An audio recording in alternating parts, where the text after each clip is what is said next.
Հանուն Հոր և Որդվո և Հոգվույն Սրբո, ամեն։ Քանի որ Աստված չուղարկեց իր Որդուն աշխարհ, որպեսզի դատապարտի աշխարհը, այլ որպեսզի աշխարհը փրկվի նրանով։ Սիրելի ավատավոր քույրեր և եղբայրներ, Աստծո դատաստանի թեման երևի Սուրբ Գրքի ամենից բարդ հասկացողություններից մեկն է, որտեղ երբ որ մենք ուշադիր ընթերցում ենք Աստծո խոսքը, տեսնում ենք, որ շատ տարբեր են այն պատկերումները, թե ինչպիսին պիտի լինի դատաստանը։ Նույն Հովհաննես ավետարանում միտեղ ասվում է, որ Աստված ոչ ոքին չի դատելու, այլ ամբողջ դատաստանը հանձնելու է Որդուն։ Մյուստեղ ասվում է, որ չուղարկեց իր Որդուն, որպեսզի կատարի այլ դատաստանն, այլ որպեսզի փրկի նրանով։ Այլտեղ ասում է Տերը, որ ես դատաստանի համար եկա այս աշխարհ, որպեսզի ով որ չեն տեսնում կարողանան այլևս տեսնել։ Ավելի բարդանում է իրավիճակը, երբ որ ել ավելի ենք խորանում Սուրբ Գրքի մեջ եւ տեսնում ենք, որ Տերը ինքը իրենից այս պարտականությունը հանում է եւ տալիս է առաքյալներին, ասելով, որ դուք եք նստելու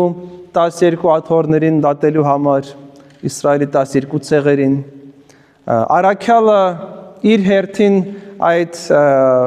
ծանր պարտականությունը փոխանցում է ժողովրդին։ Պողոս առաքյալը Կորինթացին գրված նամակում ասում է համայնքի անդամներին, ասում է, չգիտեք, որ դուք եք դատելու այս աշխարհը։ Եվ կարծես այդ պարտականությունը երկնավոր հայրը տալիս է Որդուն, Որդին տալիս առաքյալներին, առաքյալները տալիս են յուրաքանչյուր քրիստոնյային եւ ինչ որ անհասկանալի իրավիճակ է, որը մենք պիտի կարողանանք իսկապես ճիշտ ըմբռնել։ Եվ խնդիրը հիմնականում նրանում է, որ մենք այդ դատաստանը պատկերացնում ենք մեր մարդկային դատարանի տեսքով, ինչպես մեզ մոտ շատ հստակ է, որ կա հանցանքը, կա մեղավորը եւ կա դատապարտյալը եւ պաշտպանը, այդպես եւ պիտի լինի Տիրոջ դատաստանի ժամանակ, բայց իրականությունը այլ է։ Նույն ինքը Տերը, երբ որ հանդես է գալիս որպես այս աշխարհի դատավորը, մի այլ տեղ Սուրբ Գիրքը ասում է, որ մենք բարեխոս ունենք դատաստանի ժամանակ Հիսուսին, միածին Որդուն։ Այսինքն միաժամանակ հանդես է գալիս եւ որպես դատավոր եւ որպես դատապաշտպան, ինչը եւս մեզ հուշում է այն մասին, որ մի փոքր այլ իրականություն պիտի լինի եւ Աստծո դատաստանը մեր մարդկային դատաստանը չի լինելու։ Այն լինելու եւ այն արդեն իսկ կա, ինչպես Տերը ասում է, որ դատաստանը այն է, որ լույսը եկավ աշխարհ, բայց մարդիկ խավարը սիրեցին առավել, քան լույսը, որտեղ իրենց գործերը խավար էին։ Այսինքն առաջին դատաստանը, որի մասին խոսում է Տերը, հենց ներկա իրականությունն է, որ բացարձակ ճշմարտությունը մարմնացյալ Աստծո Որդին եկավ աշխարհ, սակայն իր հայտնությունը եղավ որպես լույսի հայտնություն, ովքեր որ այդ լույսի կրողներ են, ովքեր փնտրում էին, փափագում էին այդ լույսը, իրենք հաղորդակցվեցին, տեսան այդ լույսը։ Ովքեր որ չսիրեցին լույսը, ովքեր որ արդեն իսկ խավարի մեջ էին, արդեն իսկ կրեցին դատապարտությունը, որտեղ իրենց գործերը խավար էին։ Ճիշտ այնպես, ինչպես բժիշկը, երբ որ այցելում է ծանր հիվանդին, նախ եւ առաջ ախտորոշում է դնում։ Եվ այդ ախտորոշումը կարող ենք դիտարկել որպես դատապարտում։ Բայց շատ մեծ տարբերություն կա դատի եւ դատապարտման մեջ։ Դատը այնն է, որ բժիշկը բացում է ճշմարտությունը, որը ցավալի է, որը նա հստակ ախտորոշում ասելով, որ ահա խնդիրը սա է։ Դուք երկար ժամանակ տառապել եք, ցավը զգացել եք, բայց չեք հասկացել այդ ցավի բուն պատճառը, այժմ ես հայտնում եմ ձեզ, որ դա ծանր հիվանդություն է։ Սակայն բժիշկը դա չի անում որպես ինքնանպատակ, որպեսզի մարդուն ստորացնի կամ մարդուն դատապարտի, այլ որպեսզի տա իրեն ապաքինման ուղի, որպեսզի իրեն հնարավորություն տա ազատվելու այդ ցավից եւ հիվանդությունից։ Ճիշտ այդպես մեր Տերը, երբ որ եկավ աշխարհ, ցույց տվեց մարդկային ցեղի ախտորոշումը։ Ցույց տվեց, որ մարդկությունը իսկապես հիվանդ է, որ նա ունի լուրջ բժշկման կարիք եւ նա ինքը դարձավ բժիշկը, ինքը դարձավ ապաքինման ճանապարհը յուրաքանչյուր մեղավորի համար, յուրաքանչյուր մեղքով ախտահարվածի համար։ Եվ դա առաջին դատաստանն է, որ այն մարդիկ, ովքեր ընդունեցին ճշմարտությունը իրենց անձերի մասին, ընդունեցին այդ բժշկի ախտորոշումը, իրենք մտան փրկության մեջ, այսինքն Տերը իրենց տվեց բժշկություն, որը մեկ անգամյա չի, այլ որը ճանապարհ է, մարդը սկսեց ապաքինվել, վերականգնվել, դառնալ ամբողջական։ Մարդը կորցրել էր իր կյանքի առանցքը, կորցրել էր իր կյանքի այն հիմնասյունը, կենտրոնը եւ տատանվում էր ամեն մի հող իրեն տանում էր այս կամ այն տեղ եւ Տերը եկավ եւ ցույց տվեց ճիշտ ձևը մարդուն, որի հիմնասյունը եւ կենտրոնը պիտի լինի հենց ինքը Տերը, Աստված, Արարիչը, Ստեղծողը։ Նրանք, ովքեր ընդունեցին այդ ճշմարտությունը, ովքեր որ ընդունեցին իրենց հիվանդ լինելը, իրենց մեղքի մեջ լինելը, Տիրոջով արդարացվեցին, որտեվ Տերը իրենց հիվանդությունը վերցրեց իր վրա, իր մեջ հաղթեց այդ հիվանդությունը եւ տվեց իրենց այդ հակազդեցության դեղը, ինքն իրեն տվեց։ Այդպես եղավ մարդու փրկության ճանապարհը։ Բայց այդուհանդերձ ոչ բոլոր մարդիկ ընդունեցին այդ փրկության ուղին։ Եղան մարդիկ, ովքեր չուզեցին խոստովանել, ընդունել իրենց վնասված կամ հիվանդ լինելը, իրենց մեղավոր լինելը, այլ հակառակը փորձեցին ցույց տալ, որ իրենք արդար են, ավելի արդար են, քան նույնիսկ բժիշկ, ավելի առողջ են, քան բժիշկը, որ իրենց մոտ եկել է։ Եվ խաչը հանեցին այդ ճշմարտությունը իրենց անձերի մասին։ Եվ այդ իրականությունը շարունակական եղավ, որովհետև բոլոր ժամանակներում մարդիկ բախվում էին այդ իրականության մեջ, որտեղ Տերը մեկ անգամ գալով այս աշխարհ չլքեց այս աշխարհը։ Ֆիզիկապես տեղափոխվեց երկնային իրականության մեջ, բայց ասեց առաքյալն եւ ահա ես ձեզ հետ եմ մինչև աշխարհի վախճանը։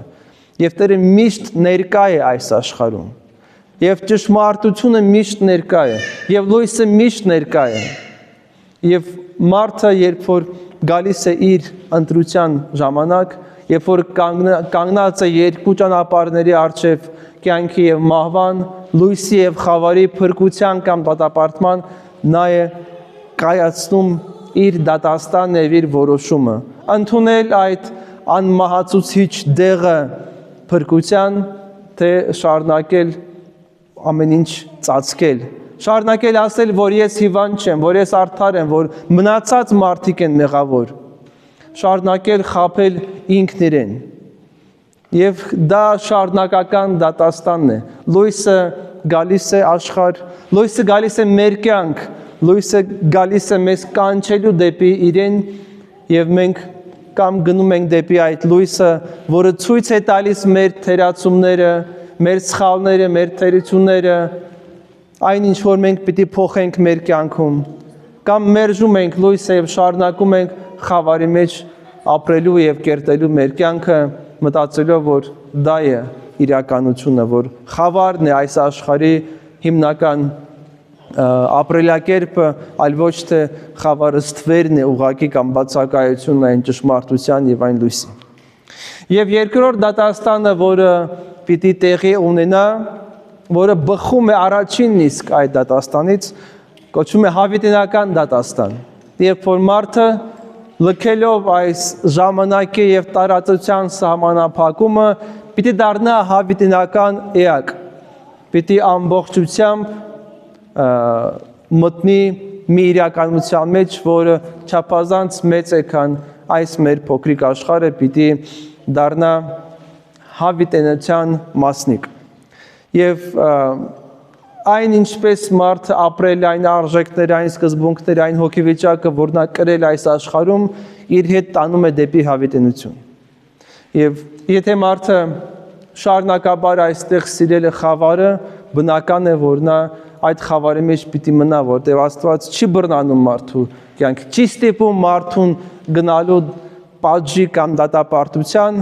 այլ այն ազատությունը, որ շնորհել է մարդուն, շարունակում է գործել։ Եվ երբ որ մարդը ընտրում է բարին, ընտրում է լույսը, ընտրում է ճշմարտությունը, ոչ ոք չի կարող խլել իրենից այդ ճանապարհը եւ այն շարունակաբար իրեն ուղեկցում է եւ հավիտենության մեջ դառնում է իր ուղին, իր էությունը, նա դառնում է այն ինչ որ նա կրում է։ Եվ մարդու ազատությունից եւ մարդու ընտրությունից կախված է չափազանց շատ բան։ Եվ երբ որ մենք դա բերում ենք մեր կյանքի դաշտ, երբ որ մենք փորձում ենք հասկանալ, թե մենք վերջեվերջո ովքեր ենք եւ ինչպիսին է մեր դատաստանը, արդյոք մենք ապրում ենք թե ոչ այդ ճշմարտության համաձայն, բնականաբար շատ դժվար է միանգամից այդ ախտորոշում անել, որտեղ մենք դեռևս պայքարի մեջ ենք, մենք պայքարող եւ դեռևս մարտնչող եկեղեցի ենք։ Մի օր մենք ապրում ենք խավարի մեջ, մի օր մենք դառնում ենք դեպի լույսը եւ այդ լույսի եւ ստվերի իրականություն է դեռևս մեր կյանքը։ Սակայն մեր կյանքի կենտրոնը բնորոշում է այն, թե ինչպիսին մենք կլինենք, ինչպիսին է մեր էությունը։ Եթե մեր կյանքի կենտրոնը այս աշխարհն է իր արժեհամակարգով, իր սկզբունքներով, արժեքներով, որտեղ որ ամեն ինչ արտաքուստ կարծես թե ճիշտ է, բայց բովանդակությամբ սխալ, այս աշխարհը ապրում է այնպիսի մի մեծ ձևապաշտության խաբկանքի մեջ, որը շատ հեշտ է ընդունել որպես իրականություն։ Այս աշխարհը ցույց է տալիս, որ մի բան գեղեցիկ է, բայց դրա տակ դրա առանցքում ամեն ինչ տգեղ է, ամեն ինչ սխալ է, որովհետև այս աշխարհի ձևավորված մտածելակերպը չափազանց հեռու է Աստծո ծրագրից։ Եվ եթե դա է ներթափանցել մեր կյանք, եւ եթե մենք դա ընդունել ենք որպես ճշմարտություն, դարձրել ենք մեր կյանքի հիմնասյունը, այդ պարագայում միակ լուծումը այն է, որ մենք պիտի այդ հիմնասյունը քանդենք եւ նոր հիմնասյուն դնենք, որը լինելու է հենց ինքը Քրիստոս։ Եթե Քրիստոսը մեր կյանքում է, ապա մեր կյանքում ամեն ինչ պիտի փոխկապակցված լինի իր անձի հետ։ Այսինքն մեր կյանքի ամբողջ ժամանակը, բոլոր ոլորտները մենք պիտի կարողանանք քննել եւ համեմատել Քրիստոսի անձի հետ, այսինքն այն ինչ որ ես անում եմ, այն ինչ որ իմ կյանքում կա, համատեղելի է Քրիստոսի ներկայության հետ, թե համատեղելի չէ։ Ոչ միայն այստեղ այս սուրբ պատերում, այս եկեղեցու մեջ, երբ որ մենք պաշտամունք ենք իրականացնում եւ այո, այս պաշտամունքը համատեղելի է, Քրիստոսի համար է, բայց մնացածը ինչ որ մենք այս եկեղեցուց դուրս ենք անում, մեր աշխատանքը, մեր ուսումը, մեր շփումը մարդկանց հետ, մեր գործերը, մեր հետաքրքրությունները, մեր արարքները, արդյոք համատեղելի են Քրիստոսի ներկայության հետ, թե ոչ։ Քրիստոս կա դրա մեջ, առնչվում է, թե չի առնչվում։ Եվ եթե մենք պատկերացնենք մեզ հավիտենության մեջ, ապա պիտի հասկանանք, որ ամեն ինչ որ լինելու է այնտեղ, պիտի ամբողջը փոխկապակցված լինի Աստծո հետ, որտեղ մենք պիտի միավորվենք Աստծո հետ։ Այն ամենը ինչ որ Աստծո հետ համատեղելի չէ, չի մտնի Աստծո արքայության մեջ։ Եվ եթե դա գերակշռում է մեր կյանքում, մենք չենք մտնի Աստծո արքայության մեջ։ Եվ մեր ընտրությունը այն է, թե մենք հրաժարվենք դրանից, դուրս հանենք դա մեր կյանքից, որպեսզի այդ ամենը մեզ դուրս չհանի Աստծո ծրագրից, Աստծո կամքից եւ Աստծո արքայությունից։ Այստեղ է մեր անելիքը, սիրելիներս։ Այո, մենք ազատ ենք, այո, մենք կարող ենք գործել եւ շատ անելիքներ ունենք այս կյանքում, որոնք որպես այդպեսին կրոնական չեն, ուղղակիորեն չեն առնչվում հոգևոր կյանքի հետ կամ եկեղեցում, բայց իր խորքում կամ բարի են կամ չար, կամ լույս են կամ խավար, չկա այդ միջին ճանապարհը։ Կամ եթե մենք ինչ-որ բան անում ենք, որը չեզոք է, դրա արդյունքը, դրա ստացած վաստակը մենք կարողանում ենք օգտագործել բարիքի համար, թե ոչ։ Եվ դրանով է պայմանավորված մեր դատաստանը եւ դա է ցույց տալիս այն, թե ովքեր ենք մենք։ Մեր Տերը եկավ, որպեսզի մեզ վերադարձնի դեպի մեր բուն պատկերը, այսինքն վերադարձնի մեզ դեպի ինքներս մեզ, այդպես ասած, դա որպեսզի մենք վերագտնենք ինքներս մեզ, որպեսզի հասկանանք, թե ով ենք մենք։ Եվ տվեց մեզ ճանապարհը ինքնագիտակցության եւ Աստված ճանաչողության։ Եվ եթե մենք չենք ընդունում այդ ճանապարհը, մենք արդեն իսկ դատապարտված ենք։ Եթե ընդունում ենք այդ ճանապարհը, ուրեմն լույսը եկավ մեր կյանք եւ այդ լույսով պիտի ապրենք եւ առաջնորդվենք։ Եվ ամեն պատարագի խորհուրդ, որը մեզ համախմբում է, արդեն իսկ փոքրիկ դատաստան է, ինչպես ասում է Պողոս առաքյալը, որ մենք ճաշակում ենք Քրիստոսի մարմին եւ արյունը, նա մուտք է գործում մեր կյանք, որպեսզի մեր կյանքը փոխակերպի։ Ոչ թե որպեսզի մենք ուղակի մեզ գանք հանգիստ, խաղաղ, որպեսզի մեզ հաճելի լինի, թե այստեղ լինելը, թե Քրիստոսի մեր մեջ կրելը, այլ որպեսզի նա իրականացնի իր փոքրիկ դատը մեր հանդեպ, որպեսզի շտկի մեր ընթացքը եւ տա մեզ հնարավորություն չկորցնելու մեր հավիտենական կյանք եւ մեր փրկությունը։ Եվ թող թե այս պատարագը, թե ամեն մի մասնակցությունը Սուրբ պատարագի դառնա մեզ համար, սիրելիներս, փրկության ճանապարհ։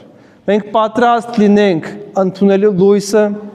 ընդունելու ճշմարտությունը, ընդունելու Քրիստոսի մեր մեջ, որպեսզի այն դառնա մեր կյանքի հիմնասյունը, այժմ եւ հավիտյանս, ամեն։ Տիրոջ սերը, շնորհը եւ օրհնությունը թող առաջնորդի ձեզ հայսում հետ է մինչեւ հավիտյան։